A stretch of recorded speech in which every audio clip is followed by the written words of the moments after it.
The spiritual intervention. What is a spiritual intervention? I don't know, maybe somebody has come up with this label, the spiritual intervention. It came to me in my sleep, in my dream yesterday. I was like, that's weird. God must have wanted me to talk about that today. So that's what I'm going to talk about. What is a spiritual intervention? You know how like there used to be this show, Intervention? I don't know if you guys are aware of it. Maybe if it might still be on, or it used to be on, and like people were addicted to stuff, obviously, and then their family and their friends, whoever would sit them down and try and talk some sense into them. A spiritual intervention is you trying to talk some sense into yourself, trying to stop the madness. And it's what it is. It is madness. It is insanity. We've normalized the insanity in today's culture, society. It's been going on for thousands of years since the fall of man, the fall from grace, since the fruit, the seed of knowledge has been implanted in the human mind, since we split ourselves into two. And so a spiritual intervention is, I've said this so many times in my videos, you cut it at its root and you change the trajectory of your life. What does it even, think about this, guys. Bring awareness to it. What does it even mean to cut it at its root?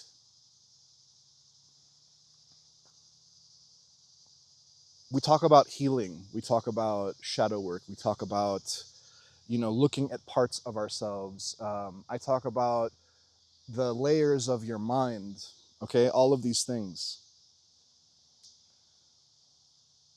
In modern psychiatry, when you're being prescribed drugs and going to therapy and whatever they have on their agenda to try and help you, most of the time they're addressing symptoms. They're not addressing the root. So when I'm saying you cut it at its root and you change the trajectory, what I'm saying is you are digging so deeply into yourself and you are fucking excavating. You're you've got the bulldozer, and I'm not talking, it's not just a shovel, you got a bulldozer, and you're going as deep as it goes to the root of yourself. So, a spiritual intervention is you recognizing, because no one outside of you likely is going to sit you down and say, hey man, you're just not spiritual enough. That would be me doing this for you. You watch my videos, Darius is sitting you down, this is your intervention. Hey, wake the fuck up. Wake up. Because you've been asleep too long. You've made yourself small too long. You've made yourself into a weak little bitch. You're the victim. You're the imposter. I can't do this. No, you are all fucking powerful.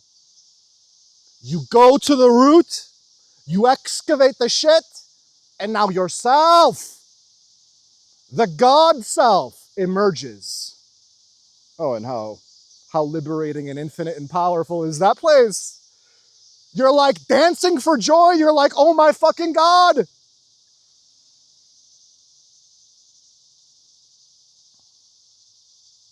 It's amazing. It's really the only way to truly live. Everybody out there thinks that they're living, oh, life, oh, life, memes and life and memes, right? Little memes about life. Oh, how sad, how pathetic we all are. No, man. That is a very illusory, dream-like state that we've all been conditioned and fearfully trapped into. Yeah. So the intervention, the cutting it at its root, is you, I don't know if there's words, you really realizing, Darius, the message has gotten through. oh, he's right. Like I got to sit down and actually do the fucking work. I got to actually sit down and do the meditation and the prayer. If I'm not going to do it, who's going to do? Like, I have control over my life. I claim ownership of my life. Like, I'm reclaiming myself that I've lost. We're all lost. I was lost. Torturous existence. Do you want that for yourself? Do you want the rest of your life to be that for yourself? You sit down and you do the fucking work, man. Nothing that you're doing. Nothing. I mean, guys, all of the media, all of the shit that you're doing, all like hours and hours on social media and TV shows and movies and going out with your buddies and drinking and going out dancing and going on the cruise and going wherever and doing whatever, filling your day with activities and just, it's okay to do that a little bit. But it will be much more full and fantastic. Not as much drama, not as much personal insecurity, not as much misery, not as much trying to hide yourself from yourself. I can't handle this shit. I just gotta keep watching shows and playing video games because I'm just not okay sitting with myself and looking at parts of myself that are desperately calling out to be looked at. So the intervention is, I gotta fucking do this. I gotta actually do it. All these spiritual teachers and masters that have come before saying, have the faith, do not worry, have the hope, pray to the Lord, meditate. Yogananda and his incessant pestering of me. Meditate, dude. You gotta, dude, and I flipped the next page. You gotta meditate. I flipped the page again, and if you keep meditating, and it's like, why is he so obsessed with meditating? Who could be this obsessed with meditating? Because he knew that it was the fucking gateway, the portal to your salvation, to you finding your most exuberant and magnetic self. And like I said in some of my videos, I had to get that through my thick skull. I'm so, Darius, you're so spiritual. You're just so, like, you don't need an intervention, man. You're already so spiritual, so prideful, so arrogant, so stupid. Look at, man, you're good. Your life is a disaster, right? But you're good, right? Well, it didn't dawn on me. I'm like, oh, I gotta meditate. It didn't dawn on me how devoted and obsessed and hardcore I had to be about it. It has to be number one, guys. It has to be at the forefront of your attention. That is the devotion like I talk about in my devotion video.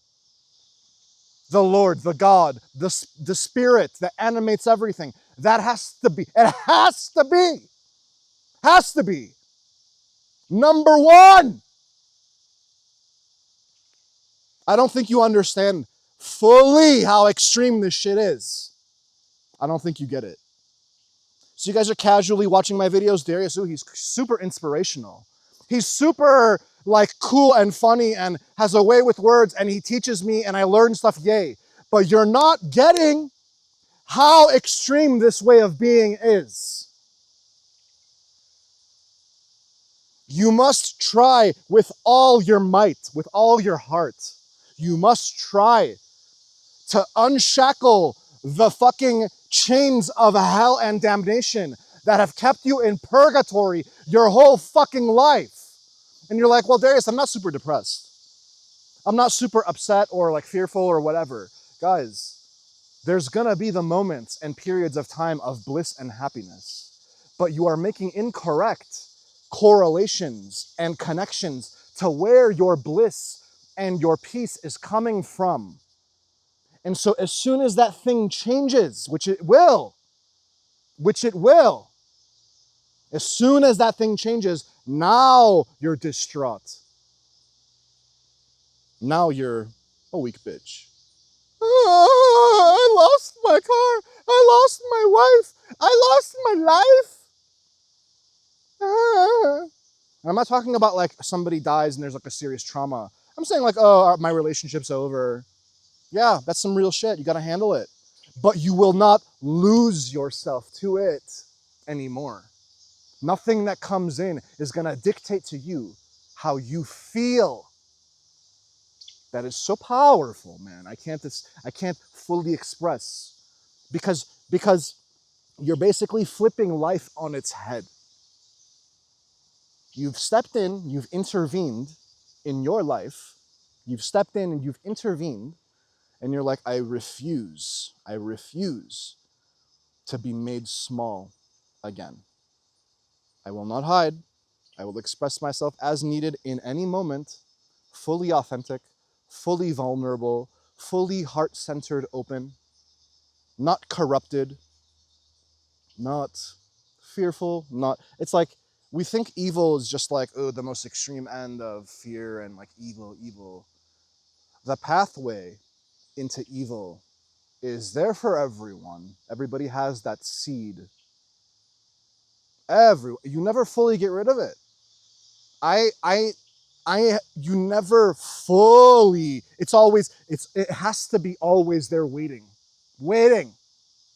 It has to be waiting for you.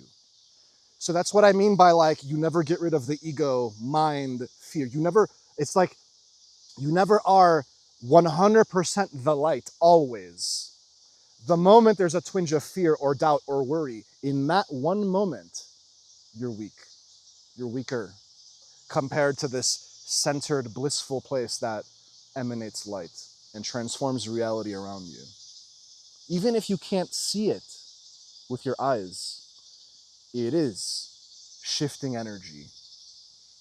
It can't help but be that way because of how the light works. And I had to do my own spiritual intervention. That's what the road trip of redemption was. Me going on this road trip and working through all of my final shit for a good, I don't know, 8, 9, 10 months, however long it lasted. It was mostly trying to get over a food addiction, trying to wrestle with the idea of, am I good enough? Am I worthy enough? Am I okay enough with the state where I'm at? Overweight, will people accept me? Will people look at me and judge me? If they judge me, will they not take the message? Oh, I guess only the people that are meant to find the message will resonate with the message. So it doesn't really matter what I do or when I do it or how I do it. It's just going to be perfect no matter how it comes out. And this is what you're reconciling within yourself as well, in your daily life, all the time. Am I okay enough? What are they going to think of me? We give too much power to what other people think, man. We really do. It literally dictates every aspect of most people's lives. And most of them are unawares. Like, yeah, you know that like you're worried about what someone's going to think, but you don't know how to vanquish that entire part of yourself. A lot of people, you do, but a lot of people don't realize that it lies on the spiritual path.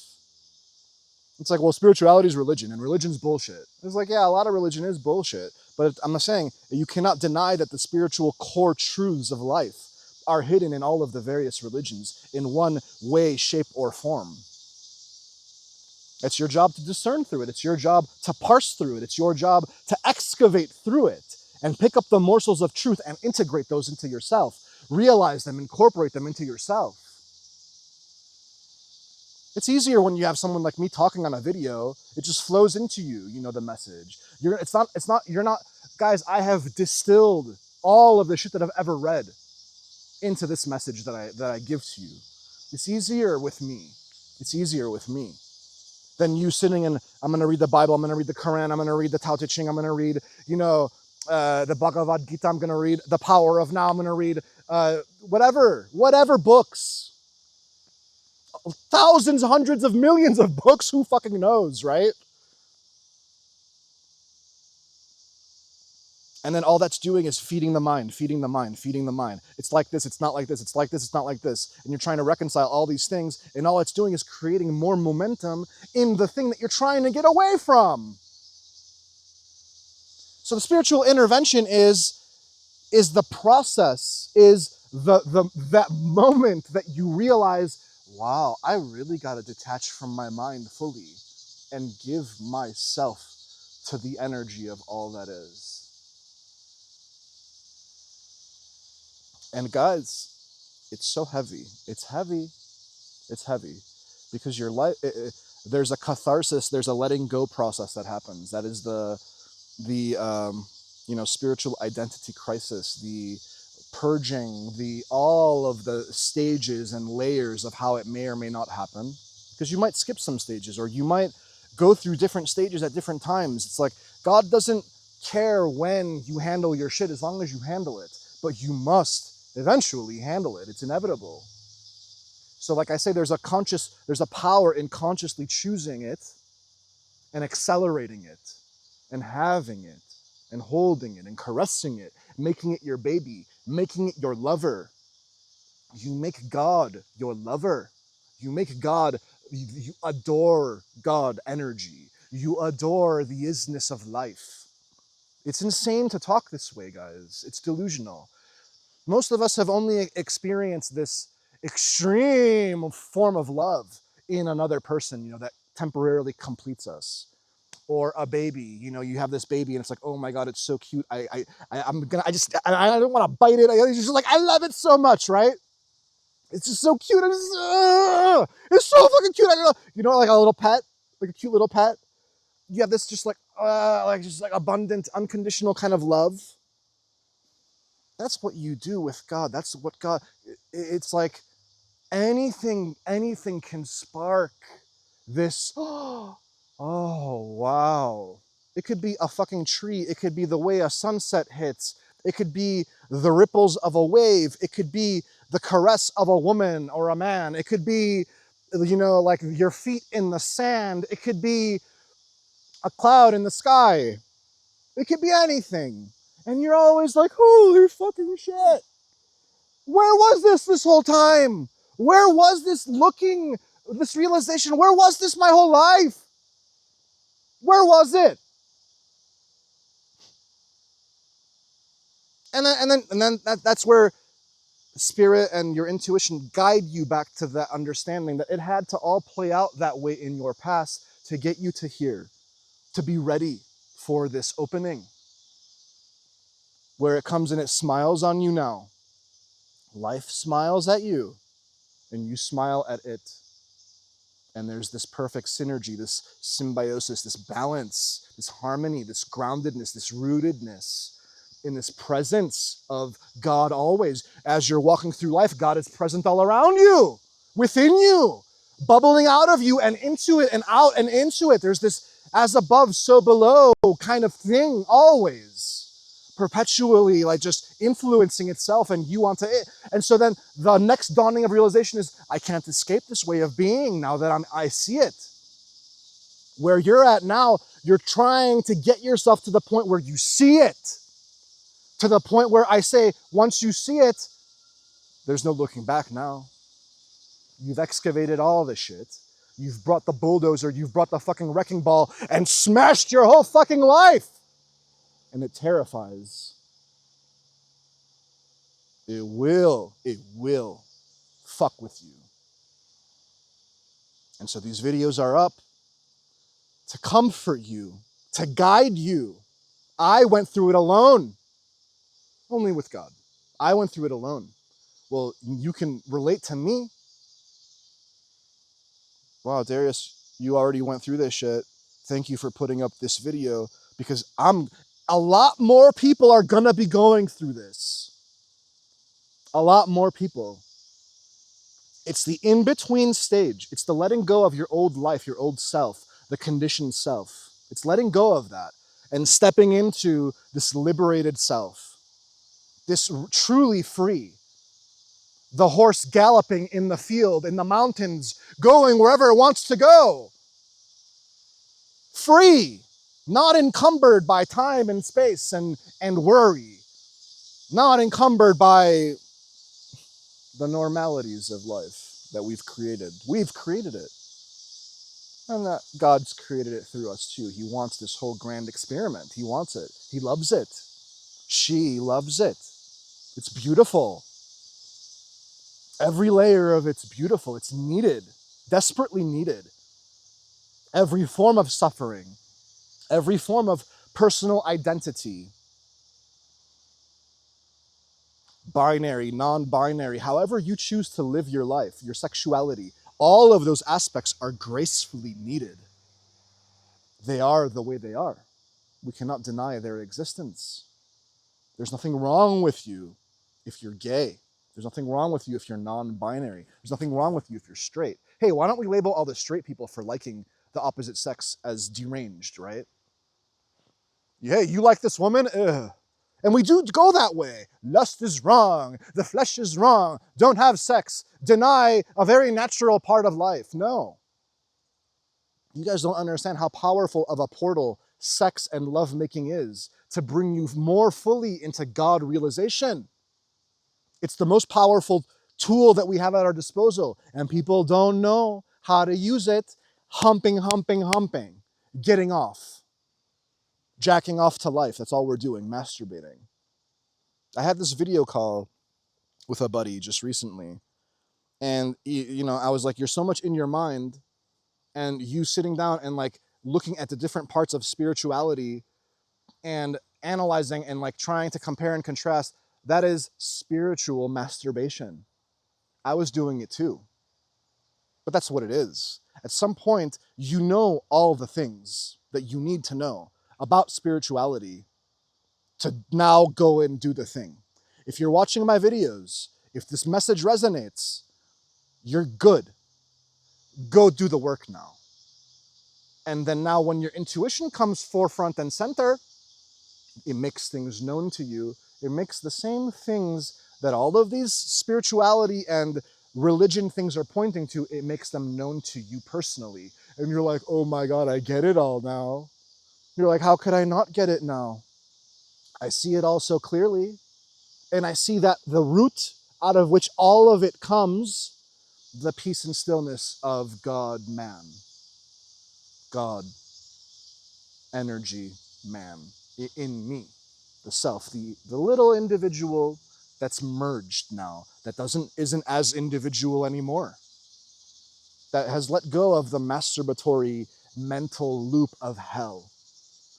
All of those layers, you still do them occasionally, but you don't lose yourself and like take minutes and hours of your day like funneling energy into it and reactivating it and sending yourself on this loop. No, you might do it for a few seconds. You're like, oh, wait a minute. No, back here. I'm always bringing it back here. Now. And in that place, when I'm so fully merged with now, I can't have fear. It can't come in because I see it, the moment, and I have merged with the moment. So in a way, it's kind of like if you're having fear, then you know that by default, you're not as present as you should be, should or shouldn't, whatever. If you're fearful in a moment, you're meant to be feeling that fear in a moment. There's no way around it. But like, don't fight it. The more you resist the fear, it's meant to be felt and passed through. And you learn how to do that more and more when you do the meditation and the prayer, guys. When you stop yourself from yourself, you do the intervention, you put your foot down, you draw the line in the sand, and you're like, I really don't want to feel this way anymore. I really don't want to be stuck anymore and feel lost anymore. Because it's like, you guys might think like I feel lost because I don't know what my purpose is, or I haven't found the perfect relationship or job or whatever. And no, man, all of those things, they are not it. It's like, in this place, I don't need to have a relationship or a job per se or whatever to feel fulfilled, to feel like I am somebody in the world. I know I'm somebody in the world, motherfucker. How could I not be? Am I drawing breath? Yes. It's like checklists, Hey, God, am I still drawing breath? Yes, my son, you're still drawing breath. Okay, thanks, man. Is the heart still beating? Yes. Okay, thanks, man. Thanks, dude. Thanks for hooking it up. Okay. Is there food still available? Okay. Hey. Thanks, man. Thanks for the food.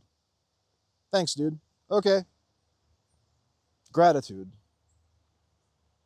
But this place that you enter, it's like automatic gratitude. I don't have to consciously thank God every waking moment of my fucking life, guys. It's not an obsessive gratitude. It's more of a feeling gratitude that you now emanate, that's incorporated into you. That is your natural state of being. Your most blissful, natural, like I'm a baby, I was just born into life. That baby, why it giggles, it laughs at the stupidest shit that we do, right? Like it's just everything's so funny to it. It's playful. It's always meant to be. The child that we lost, the child that was hurt, the inner child, all of that woo-woo shit that the spiritual community talks about. Be like children. Well, how can I be like a child? I'm such an adult. I'm so serious. You're too serious. There's a time for serious, there's a time for playfulness. And your own intuition makes that kind of discernment known, the timing of when you're like that or not. So, do the intervention. You must stop this. You must. I mean, or else you're going to stay on the loop and you're going to stay on that trajectory that's kind of meandering and apathetic and lost and woeful and feeling sorry for itself. There's no true strength. There's no true brilliance that shines. And it's weak. It's weak. It's weak. And you're not weak. You're the strongest, most powerful entity in existence, housed temporarily in a human body.